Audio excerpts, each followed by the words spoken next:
बच्चों जय हिंद। जैसा कि पिछली कक्षा में हम लोग पढ़ रहे थे, कक्षा 10वीं पाठ्यपुस्तक दुर्वा के पाठ एकविंश पाठ सूक्तया 21वां अध्याय का नाम है सूक्तया। बेटा हमने आपको पहला सूक्ति पठतो नास्ति मूर्खत्वम मितं च सारं च वचो हि वाग्मिता न सुवर्णे ध्वनिस्तादृक् यादृक् कांस्ये प्रजायते पर सदन निविष्टः को लघुत्वं न याति और परोपदेश वेलायाम शिष्टा सर्वे भवन्ति वै। ये पढ़ा दिया था। आशा है कि आप लोगों ने इसका पुनरावलोकन किया होगा, पुनरावृत्ति की होगी। और जिन बच्चों ने अभी तक पुनरावृत्ति नहीं करी है और ये अध्याय अभी तक नहीं पढ़ा है, तो आप सब लोग शीघ्र इस अध्याय को पूर्ण करें, देखें, पढ़ें, अनुवाद करें और उसका हिंदी अनुवाद समझें। हम अपने अध्याय को आगे बढ़ाते हैं। आप लोग अपनी पाठ्यपुस्तक दुर्वा के 21वें पाठ को देखें। अगला सूक्ति उसमें आती है, माता किल मनुष्याणाम देवतानाम च दैवतम। हाथ में चाहें तो उच्चारण भी कर सकते हैं। माता किल मनुष्याणाम देवतानाम च दैवतम। कहते हैं दैवतम मतलब देवता, ठीक है। तो इसका अर्थ होता है कि माता निश्चित रूप से मनुष्यों और देवताओं की भी माता होती है। हमारे यहाँ कहा जाता है कि माता जो होती हैं वो मनुष्यों और देवताओं की भी देवता होती हैं। जननी जन्मभूमिश्च स्वर्गादपि गरेसी, है ना।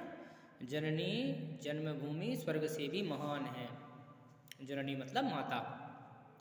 तो माता किल मनुष्याणाम देवतानाम च दैवतम। माता निश्चित रूप से मनुष्यों और देवताओं की भी माता होती है। इसका थोड़ा सा हम भावार्थ समझ लें कि माता का स्थान सबसे ऊंचा कहा जाता है। माता को मनुष्यों और देवताओं का भी देवता माना जाता है। अतः सर्वदा माता का सम्मान करना चाहिए। माता का सम्मान करना चाहिए, उनका आदर करना चाहिए। अगला आता है, अपदी स्फुरति प्रज्ञा यस्य धीरः स एव ही। फिर से पढ़ें, अपदी स्फुरति प्रज्ञा यस्य धीरः स एव ही। अर्थात अपदी शब्द कहा आया है। यहाँ पे अपदी शब्द लिया गया है संकट से। स्फुरति चमकती है या सर्जित होती है। प्रज्ञा मतलब बुद्धि होती है। यस्य मतलब जिसकी होती है। अर्थ आता है इसका, संकट में जिसकी बुद्धि चमकती है वही व्यक्ति धीर मतलब धैर्यवान, धैर्य धारण करने वाला होता है। संकट में जिसकी बुद्धि चमकती है, प्रकाशमान होती है, वही व्यक्ति धीर या धीरवान होता है, धैर्यवान होता है। इसका सामान्य भावार्थ हम समझें कि सामान्य अवस्था में तो प्रत्येक मनुष्य बुद्धि का सही गलत का निर्णय प्रायः कर ही लेता है, परंतु जो व्यक्ति संकट के समय सही निर्णय करने में सक्षम होता है वही व्यक्ति धीर और धैर्यवान कहलाने के योग्य होता है। आया समझ में? सामान्य अवस्था में प्रत्येक व्यक्ति बुद्धि का सही गलत का निर्णय प्रायः कर ही लेता है, परंतु जो व्यक्ति संकट के समय, आपदा के समय सही निर्णय करने में सक्षम होता है वही धीर और धैर्यवान कहलाने के योग्य होता है। अगला आता है बेटा, पंको ही नभसी क्षिप्तः चेप्तु पतति मूर्धनि। अर्थात इसका भावार्थ कह रहे हैं, आकाश में फेंका गया कीचड़ फेंकने वालों के सिर पर ही गिरता है। ठीक है, दूसरे ऊपर कीचड़ उछालने पर हमारे ऊपर भी उस कीचड़ के दाग आते हैं। सामान्य भाषा में इसका उत्तर हुआ। यहाँ ये कह रहे हैं, आकाश में फेंका गया कीचड़ फेंकने वाले के सिर पर ही गिरता है। यदि कीचड़ को आकाश में फेंका जाता है तो वह निश्चित रूप से फेंकने वाले के सिर पर ही गिरेगा। अर्थात हमें ऐसा कोई भी अनैतिक कार्य नहीं करना चाहिए जिसका परिणाम भी हमें स्वयं को ही भोगना पड़ सकता है, भोगना पड़ेगा। ठीक है। अगला आता है 9वां आपका, परोपकारः कर्तव्यः प्राणैः कंठगतैरपि। परोपकारः कर्तव्यः प्राणैः कंठगतैरपि। अर्थात प्राण कंठ तक भी आ गए हों तब भी परोपकार करते रहना चाहिए। मतलब परोपकार की जो बात आती है कि हमें नित्य जीवन में, अपने दैनिक जीवन में परोपकार करते रहना चाहिए। तो जब हमारे प्राण निकलने के लिए आतुर होने लगे, जब हमारे प्राण कंठ तक आ जाएं, तब तक भी हमें परोपकार करते रहना चाहिए। अंत समय तक, अंतिम सांस तक हमें परोपकार करते रहना चाहिए। हमें अपने स्वभाव में, हमें अपने गुणों में परोपकार को भी बढ़ाना चाहिए। भावार्थ कह रहे हैं ये, प्राण संकट में हो अर्थात मृत्यु सन्निकट हो, मृत्यु नज़दीक हो, मृत्यु निकट हो, तब भी मनुष्य को परोपकार करते रहना चाहिए, क्योंकि परोपकार से ही तो मनुष्य की शोभा होती है। मनुष्य की शोभा किससे होती है? परोपकार से होती है। अगला आता है, ना स्वल्पस्य कृते भूरि नाशये मतिमान नरः। फिर से देखें इसको, ना स्वल्पस्य कृते भूरि नाशयेन्मतिमान नरः, अर्थात बुद्धिमान व्यक्ति को थोड़े से ज़्यादा को नष्ट नहीं करना चाहिए। अर्थात बुद्धिमान मनुष्य को थोड़े के लिए ज़्यादा को नष्ट नहीं करना चाहिए। बुद्धिमान मनुष्य उसी को कहते हैं जो कम लाभ के कारण अधिक लाभ की वस्तु को नहीं छोड़ता। उदाहरण के लिए वृक्ष को ही ले लें। जैसे वृक्ष को काटने पर तो उससे थोड़े से धन की प्राप्ति होती है, परंतु वृक्ष जब तक रहता है तब तक उससे प्राप्त होने वाले लाभ कई गुने होते हैं। ठीक है। अगला आता है, जित क्रोधेन सर्वं ही जगदे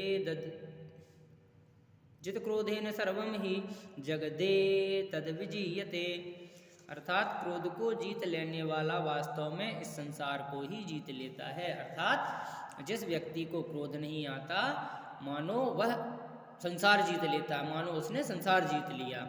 मतलब इसका कहने का सीधा सीधा मतलब यह है कि जिसके अंदर क्रोध की भावना नहीं होती, जो अपने क्रोध को प्रकट नहीं करता, जिसे क्रोध नहीं आता, कहने का मतलब है कि उसकी सारी इंद्रियां उसके नियंत्रण में होती हैं। क्रोध को जीत लेने वाला वास्तव में संसार को जीत लेता है। क्रोध को मनुष्य का सबसे बड़ा शत्रु कहा जाता है। यदि मनुष्य के पास क्रोध है तो उसे और किसी शत्रु की आवश्यकता नहीं होती, क्योंकि क्रोध ही मनुष्य का सर्वनाश कर देता है। इसलिए मनुष्य को सर्वप्रथम अपने क्रोध को जीतना चाहिए। जो क्रोध को जीत लेता है, अर्थात क्रोध पर नियंत्रण कर लेता है, वह वास्तव में सारे संसार को ही जीत लेता है। अर्थात हमें क्रोध नहीं करना चाहिए।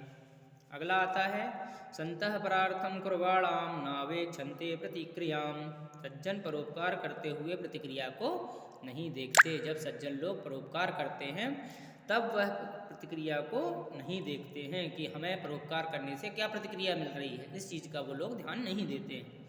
परोपकार करना सज्जनों का स्वाभाविक गुण होता है। उन्हें परोपकार करने से मतलब होता है, चाहे उसका परिणाम कुछ भी निकले। वे परोपकार को करते हुए परिणाम या प्रतिक्रिया की परवाह नहीं किया करते। अगला आता है, सहते विपत्सहस्त्रम मानी नैवापमान लेशमपि, सहते विपत्सहस्त्रम मानी नैवापमान लेशमपि, स्वाभिमानी व्यक्ति हजारों विपत्तियां सहन कर ले सकते हैं, परंतु अपमान को लेश मात्र नहीं। जो स्वाभिमानी व्यक्ति होता है वह अपने जीवन में हजारों विपत्तियों को सहन कर लेता है, परंतु जब उसका अपमान होता है, जब उसका निरादर होता है, तो वह उसे लेश मात्र भी, किंचित मात्र भी, थोड़ा सा भी सहन नहीं होता। स्वाभिमानी व्यक्तियों को अपना सम्मान सबसे प्रिय होता है। वे कष्ट सहन कर सकते हैं, दुख दर्द सहन कर सकते हैं, परंतु अपने स्वाभिमान पर आँच नहीं आने देते। उन्हें अपने अभिमान की अपेक्षा मृत्यु अधिक प्रिय होती, इसीलिए वे अपने जीवन में हजारों कष्टों को तो सहन कर सकते हैं, परंतु अपमान का एक घूंट भी वे नहीं पी सकते। अगला आता है बेटा, सर्पः क्रूरः खलः क्रूरः सर्वात् क्रूरतरः खलः। सांप भी भयंकर होता है, दुष्ट भी भयंकर होता है, परंतु सांप से अधिक भयंकर दुष्ट ही होता है। एक दुष्ट व्यक्ति को ले लीजिए, एक सर्प को ले लीजिए, दोनों भयंकर होते हैं, लेकिन सांप से अधिक भयंकर दुष्ट व्यक्ति ही होता है। ठीक है। दुष्ट और सांप दोनों का ही स्वभाव दूसरों को हानि पहुंचाने का होता है। दोनों निर्दयी एवं भयंकर प्रकृति के होते हैं, परंतु यदि सांप की और दुष्ट में तुलना की जाए तो दुष्ट सांप से अधिक भयंकर होता है, उस पर कदापि विश्वास नहीं किया जा सकता। अंतिम आता है, स्वधियो निश्चयो नास्ति यस्य सा भ्रमति स्वयं, स्वधियो निश्चयो नास्ति यस्य सा भ्रमति स्वयं। जिसको अपनी बुद्धि का निश्चय नहीं होता वह स्वयं ही भ्रमित रहता है। जिसे अपनी बुद्धि पर विश्वास नहीं होता, जिसे अपनी बुद्धि पर निश्चय नहीं होता, वह व्यक्ति स्वयं ही भ्रमित रहता है। हम जो कहते हैं ना कि कंफ्यूज हो जाना, वही चीज़ यहाँ उन्होंने कही है। जिस व्यक्ति की बुद्धि स्थिर नहीं होती वह किसी भी निर्णय को लेने में असमंजस की स्थिति में रहता है। कभी एक निर्णय करता है, फिर कभी दूसरा निर्णय करता है। उसके निर्णय स्थायी नहीं होते। उसको किसी और को भी भ्रमित करने की आवश्यकता नहीं होती, क्योंकि वह स्वयं ही भ्रमित होकर घूमता रहता है। तो ये 21वें अध्याय के हमारे 15 सूक्तियाँ संपन्न हुई। इसका हमने आपको अनुवाद भी बताया, शब्दार्थ भी बताए, उच्चारण भी बताया। तो इस वीडियो को देखकर आप इस अध्याय का पुनरावलोकन करें, पुनरावृत्ति करें। अगली कक्षा में इस अध्याय के प्रश्नोत्तर लेकर आपके सामने शिक्षक उपस्थित होंगे। तब तक के लिए सुरक्षित रहें, घर पर रहें, अध्ययन करते रहें। जय हिंद।